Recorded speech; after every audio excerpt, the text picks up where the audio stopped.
Hi. Okay, I had no warning on doing this live video, so I'm just going to get myself started here. I'm going to smoke because I haven't today, and it's something that I do. And it helps me get into these videos sometimes. I'm not expecting to have any of my videos monetized. Oh, like my hair. I just whipped it up. See, this is how much I care. I don't expect to have these videos ever monetized. So if you're a cannabis person, check this little beauty out. Look at the cool formation on this nug. Plants are cool.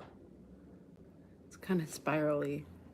If you see it like straight on, you can almost see some of the fractal nature of it. I love when you can see the fractals in plants, especially cannabis. I just think that's cool. Okay. All right. Okay. It's sour mango. I haven't smoked this yet. Give that a try. It's a sativa dominant, so I figured it would be good for a chat. Good for a chat. What's up, Louie? What's up, people of the world? Sorry for the crumpling here for a second. Get some tobacco from my bag. I do smoke tobacco with my weed. I smoke organic loose leaf tobacco for what it's worth. But yeah, anyway, so I wanted to give you guys a trip report since I never went live the other day because it would just it was yeah, it's tricky, man. I have the intention to go live, and then I'm just like, I don't know if the people are ready for that level of realness from me. Sacrilegious to add tobacco? Okay, I used to feel the same way, my friend. I've worked in cannabis and the industry and dispensaries and lounges and stuff like that for years. And I used to feel the same way. Now, the reason why I changed my mind, I was living in a little town, and my buddy that I used to hang out and smoke with always smoked tobacco, and I was like, why do you do that? That's sacrilegious. And he explained to me his reasoning as never being a cigarette smoker, but always liking cannabis and tobacco together. Now, tobacco has a male energy to the plant, and cannabis is a female energy plant. And so to me, when I smoke the cannabis and tobacco together, the feminine and the masculine energies complement each other. And I find that the tobacco is actually a medicinal herb, believe it or not. I know that it's been bastardized by the cigarette companies, but tobacco is just as much of a medicinal herb as cannabis is when used correctly. Obviously, most people who are using tobacco are abusing it. That being said, most people who are using cannabis recreationally are also abusing it as a medicine, etc. So, yeah, I feel that's how I feel about the cannabis and tobacco combination. I feel like they're energies that actually really complement each other. Yeah, but I don't smoke cigarettes. Cigarettes are different than tobacco, my friend. I smoke loose leaf, organic, non additive tobacco. So, by all intents and purposes, it should be additive and crap free. That level of tobacco, like loose leaf organic tobacco, is going to be about on the same level of purity and clean as most government dispensary cannabis, because government dispensary cannabis is required to be grown with certain pesticides and chemicals, And you're at that point, you're really hoping that the grower knows what they're doing and that they're flushing out all of those growth chemicals and pesticides properly before they cut and cure the plant. So at that point, it's the smoke is just is it's the smoke that's bad for you. It's the general smoking of smoke and the carcinogens that come with smoke inhalation. That's your risk, really, at that point. It's the same as smoking cannabis, same as smoking tobacco. The tobacco itself is not carcinogenic. It's the additives they put into the tobacco. Anyways, that's my bit on that. Obviously, don't put tobacco in with your weed if you don't like it. That's a personal preference thing. But that's my explanation. I don't smoke cigarettes. I never smoked cigarettes. Cigarettes are kind of rough. I don't like the taste of cigarette tobacco with weed. That ruins it for me. But if you ever try Northfield, it's a Canadian tobacco. Hello from Scotland. Hey, very nice to see you too. I have not been, haven't done a video with Adam in a while. He's been busy with life stuff. We've hung out a good bit, but he's been busy. You're safer smoking that than sitting by... Well, of course you're safer smoking this than sitting by a campfire. Of course, brother.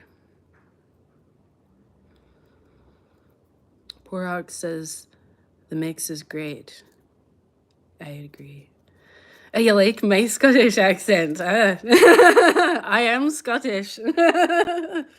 I feel like it's somewhere deep in my DNA, you know?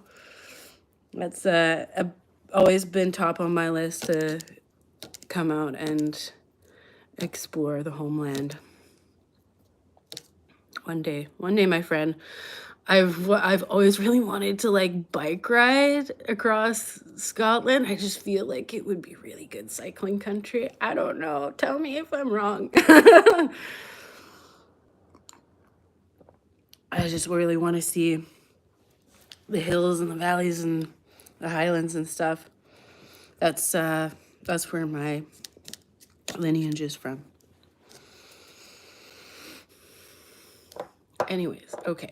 I actually have like a thing to get into here. I'm just rolling my smoke first and taking a minute for people to come in if they want to. Oh, yeah. When did we have our trip? We tripped on... Actually, I don't want to say the exact day. It was a few days ago. It was just a few days ago. Just getting something out of my box here. There we go.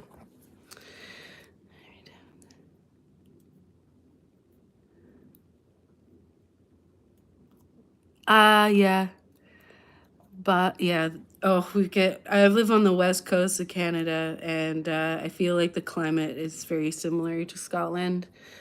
And yeah, we've got a lot of like little black flies and mosquitoes and stuff like that. They're really annoying. It's just, man, that's just part of life, right? Can't get away from those. Is there anywhere in the world that like is bug free? I don't know. I feel like anywhere you go, there's gonna be some insect drawback. Here, a couple years ago, I went camping and I had never had horse flies before. Holy crap, are those ever mean? Whoa, those things will take a chunk out of you. They will take a chunk out. And it hurts. Okay. Oh my God, Alberta. You only got to Alberta, my friend.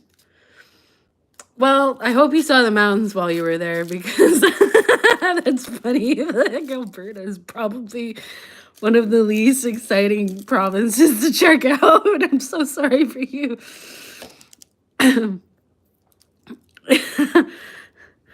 Oh, you gotta come to British Columbia, man. Go to the island. Your mind will be blown. There's nowhere, honestly, like, we're truly blessed here. Like, nature wise, not economy wise. Don't come here. Don't move here if you're not incredibly rich. It's like the people that grew up here are having a mass exodus because nobody can afford to live here. But that aside, anyways, it's truly, truly, undoubtedly, and I've heard this from many people who have come from all over the world because I've worked in tourism jobs before, that this is one of the most, if not beautiful, most beautiful places on the planet. You've got mountains, you've got desert that's like a couple hours away, you've got surfable bays and beaches, you've got like you can go, it's literally like at the right time of year you can go skiing and then go swimming in the ocean in the same day, kind of thing.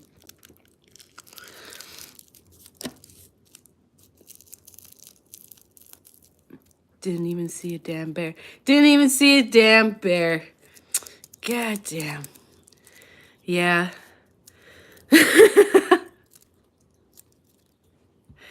It is the best, man. It's like I've been around the States a bit. I drove across the States to New York and back, and through the South I went to New York, the northern route, and pretty much followed like the border of, like 1,000 or whatever miles out under the border, and just trucked along. And then I went back down through the southern states, up through California. Honestly, seriously, like we are so lucky here.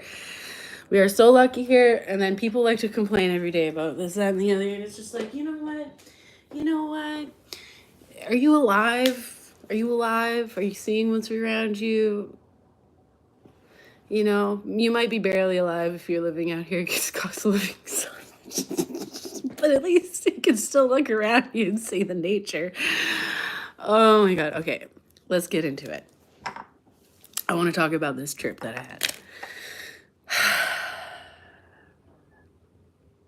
So, in my last video, I talked about how the previous trip I had done, the acid trip, I think it was, we had like, me and my boyfriend had a huge breakthrough, like a Kundalini awakening. Well, I think it was more than just a Kundalini awakening, because we tripped again, and this whole, I was worried about talking about this publicly because I was not afraid of what people would think and judge it, because I don't really care about that. It was literally one of those, this is so real that I'm afraid the fucking government might come after me for talking about it. You know what I mean? Like that kind of real, and not like just a paranoid tripper kind of like, oh, they know I know. No, I mean like, I was scared for a minute that if I talked about this, like I would disappear. Okay? And then I was just like, you know what? Here's the thing. If you put it out there, then people can make up their own mind about it. And if it is real, if it's not just a personal experience, if it is real, then other people need to hear it from other people, because if you experience this, it's going to freak you the fuck out and you're not going to want to talk about it. Like it might, if you don't have an understanding of the occult and some of these esoteric truths and some of the like deeper real human knowledge, then having some of these things happen on psychedelic experiences could really like actually break your mind. And I say that very fucking seriously. Like, I've heard other people who have had bad psychedelic experiences that broke their mind, that make them really wary of them and tell people not to do them, because they saw the truth. They saw a glimpse of the truth inside of themselves, and it was too much for them to handle. The truth is, you are God, okay? The truth is that you are God. Every single one of you is God. This is not this satanic that it's not dark. I mean, like here's the thing. So to say, this is going to be a little bit tricky for me to articulate. I feel like the whole mentality, like the people who talk about themselves as God are often Satanists, and it's coming from a place of ego, which is actually kind of hilarious because it's really two sides of the same coin. God and Satan are the same thing. I posted this. There was a great little Instagram post that I put in my stories today because it was very on point. It's like good and evil, right? They're on the same spectrum, hot and cold. Same. It's the same line, different ends of the spectrum, right? This is how alchemy works. So if you understand that you are both God and Satan, right, then you understand that you have the choice to align yourself in the direction that is right. Now, our universe is made of light, it's made of love. Ultimately, that's the way we are attuned to align to. Everything else is a distraction from that.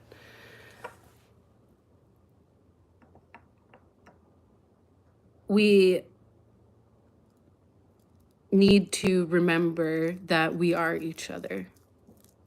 We need to remember that. We need to remember that everyone that you look into their eyes in, you are looking at yourself.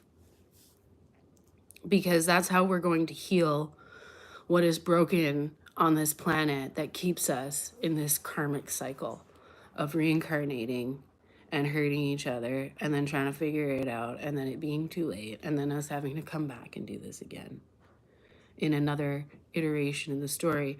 We're supposed to figure this stuff out. We're supposed to live in peace and harmony, and for much longer too. People used to live longer because we were in a closer connection with God and nature, which is God, right? Like God is nature conscious. It's the consciousness that's in everything.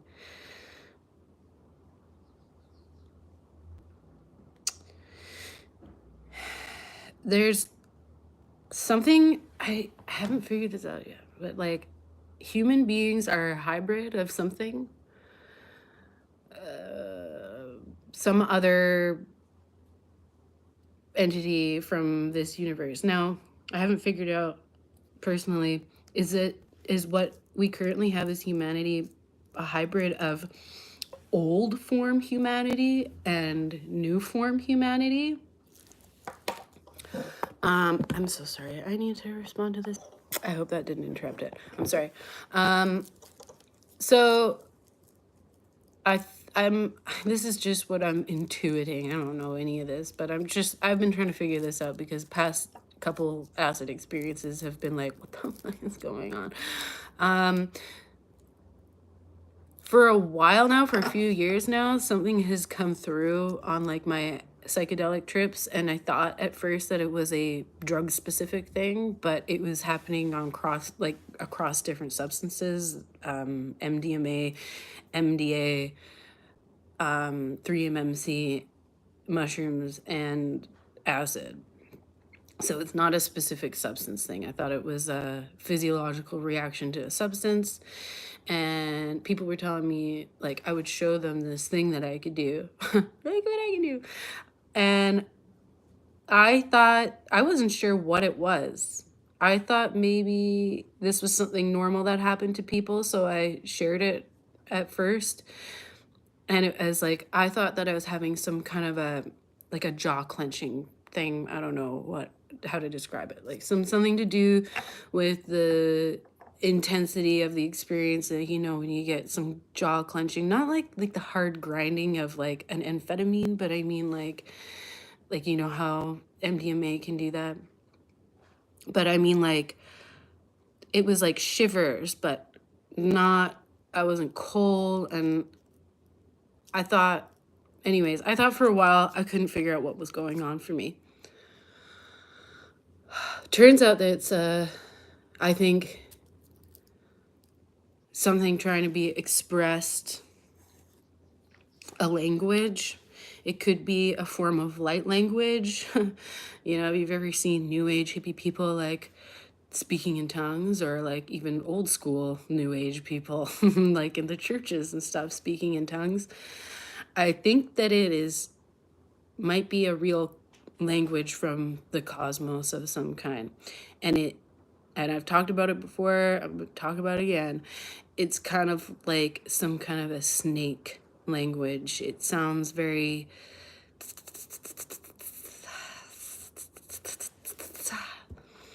I can't even force it when it's not flowing through me naturally. It's a very high vibrational language. That's all I can say. It's like literally a vibration in that comes through the mouth, and it causes like a vibration kind of a language. Like it sounds like snakes. And I was like, this is fucking weird. Like, this is not no Harry Potter fucking parcel tongue snaking language thing. This is like something real. And I could feel myself like saying things that I wasn't even fully consciously aware of. But like, so on our last trip, we started coming up, and I felt it like welling up, like from behind, like inside of me. Like it was like, this is like something that's like, it felt like it was coming up against the wall of my ego that didn't want to express it because I was almost afraid of it. Like, and then when I do let it come out, it's like, it feels like the biggest release of energy and like awakening inside. I don't know how else to describe it. Like I feel like I'm coming back into myself. It feels natural. It feels real.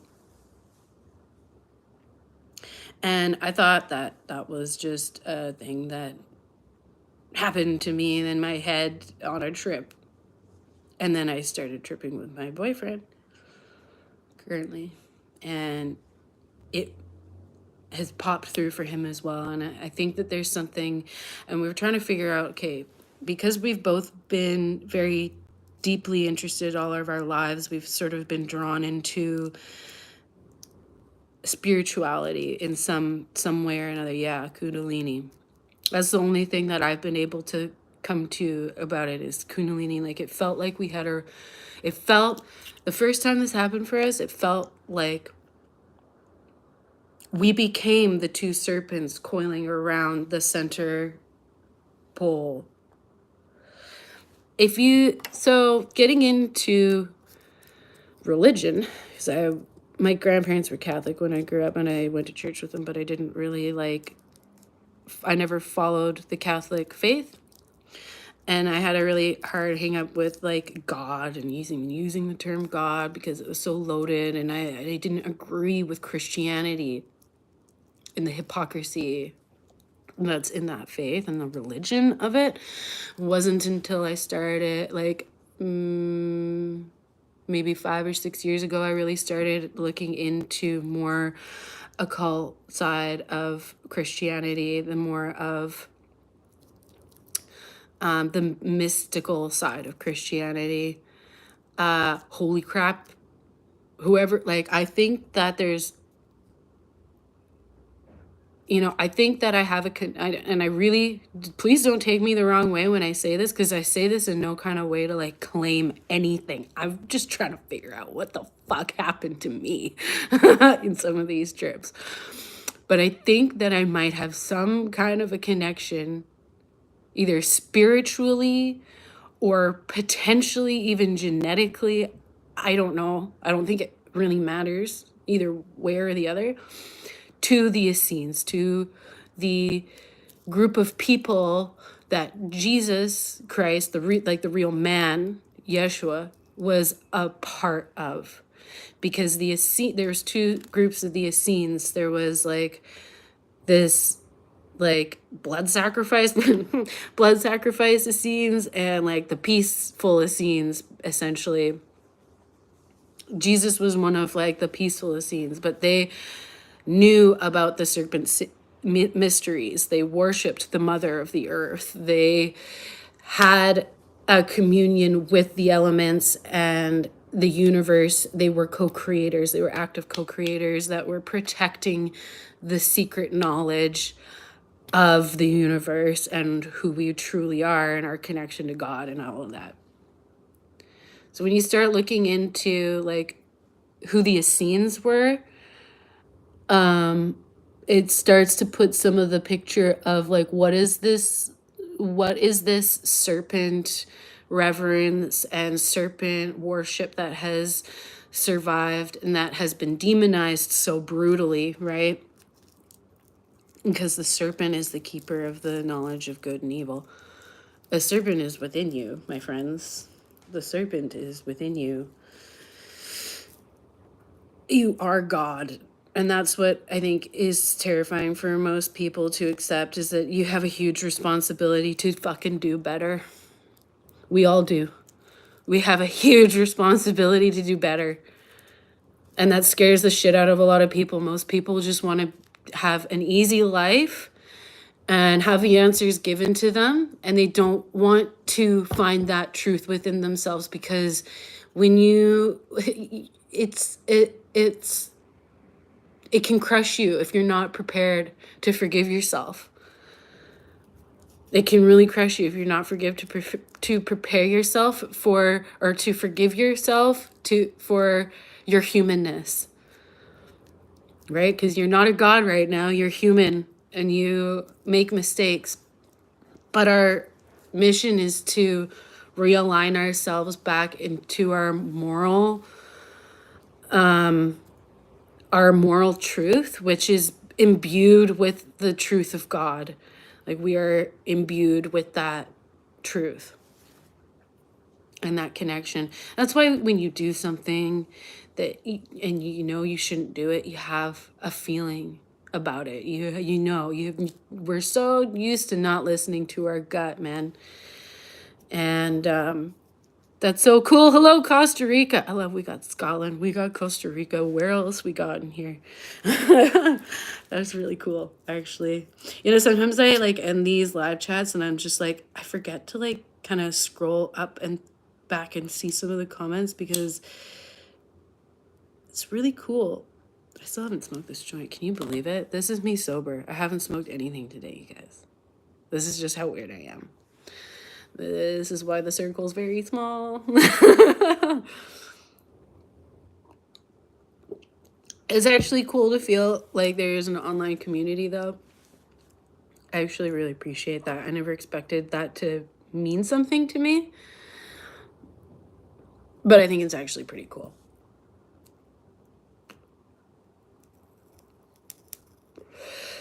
Oh, this is good. This is the sour mango. Oh, it's been a while since I had really tasty weed, so this is nice.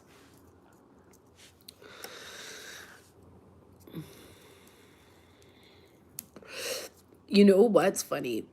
So one time when I was in New York, when I was hanging out with a friend, neighborhood friend there, and he was on acid when I came over, and I didn't know at first, but we started having this conversation, really deep conversation about, the oneness and stuff like that.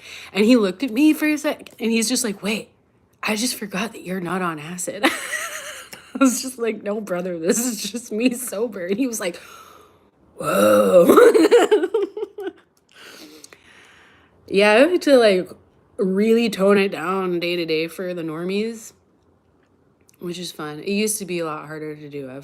I've come to appreciate the normies for where they're at a lot more, It's kind of like, it's literally like talking to a child in some ways. Like, I don't mean to demean the normies that way at all. I mean that in that, like, kind of, it's like they haven't eaten of the fruit. They don't know what's really out there yet. Ignorance is bliss, kind of.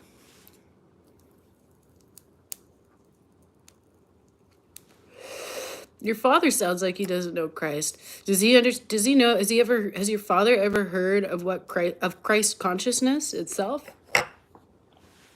I mean, that would be an interesting thing to ask him. I don't know what your relationship with your father is like, but if you ever asked him if he knows or has ever heard of the concept of Christ consciousness, because Christ was not a person, Christ is a frequency,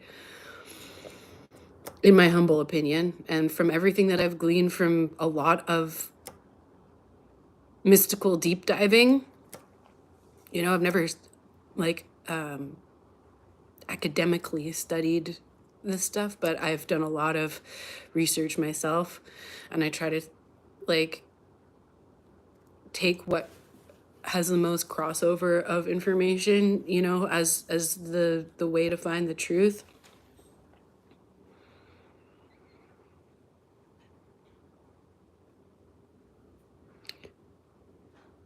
There's a lot of Christians who I think met some Christians. A lot less cool. Oh, that's funny. Yeah, I might, just a heads up, I might have to like pause this live stream and then come back on, but I might come back on with my boyfriend and we can both talk about our experience. I would like him to share some of his perspective of things too, because he actually, his family became Christian when he was, I can't remember how old he said he was. I think he was a teenager. And so he had a really interesting like experience seeing the church and getting like really like what was, I can't remember what the denomination was. I think it was, I can't remember. Anyways, yeah, so he's had a pretty interesting journey of spirituality and, you know, like denying it and then finding Christianity and then really finding God within and stuff, like leaving Christianity basically, like the religion, and coming to more of the way, like the true path, the true way. It's a process, it's adjustment. I'm still learning. That parasite cleanse that I did earlier this year actually really gave me a huge fucking wake up call to like how I need to treat my body better, like just in diet and stuff like that, like stuff I knew before, but I have now, my body has now developed certain intolerances to things that I never had before. And I think that has been coming, that is those physical intolerances to like the processed crap, the pest, like the glyphosate, the fucking Roundup. I can't, like, I never used to have a wheat problem before. And now I'm so sensitive to wheat, and it's not the gluten because I'm not having digestive problems. I'm having skin issues. So it's like an allergic reaction. And this was my, and I should have figured this out before, because when I was younger, I got allergy tested as a kid because I was developing these weird reactions to like grass and stuff. And then it found that I had a bunch of allergies to things that are in grass families. But is it really the grass, or is it the crap they put on, like the pesticides and stuff? Because real, true, organic fruits I can eat, but like apples are always my litmus test. And now even when you get organic, they still have, there's like certain pesticides that are acceptable in organic labels and stuff like that, and I'll still have some allergic reactions and like makes my mouth itchy and stuff. I think that's honestly, I think that's you know, a lot of these intolerances that our bodies are developing is because we know better. We know our bodies are trying to guide us away from the poisons that are in the world. It's not necessarily that those foods are bad, it's how we are growing those foods that is bad.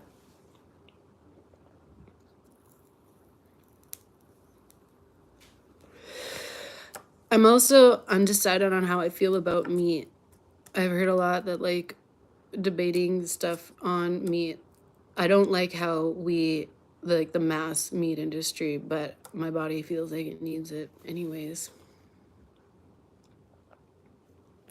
I know it seems like I'm jumping all over the place, but this stuff is all like tied into like the awakening sort of process journey that I guess I'm on, that I'm sharing with you guys.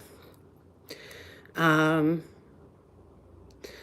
know that I've learned that a big part of my smoking is to is me judging myself and trying to tone myself down to like normie level, because I'm naturally pretty hyperactive, and my ADD kind of jumping around brain can be like really overwhelming for people, or has in the past. And now I'm coming to terms with the fact that like I've got to let the real me kind of be out there, because it's relatable to people who are also like me.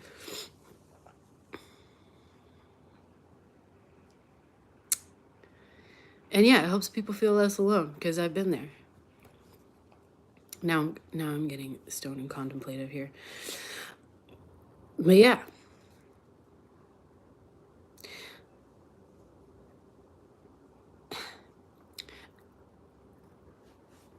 The young Padawan, yeah. We are all young Padawans, aren't we? We're all figuring this stuff out. I noticed it myself too, like, so we had this trip recently, and then just yesterday I woke up and I went on Instagram and I got in some dumb argument with somebody that was being dumb about something, and I could feel my body like telling me not to respond, like don't engage on that level because it's bringing your vibration down. And I think I made the post anyways. I might have deleted the comment afterwards, but then I was just like, it's a good learning lesson for myself, you know. Like, I still have a lot of reactivity and anger and need to be right in me.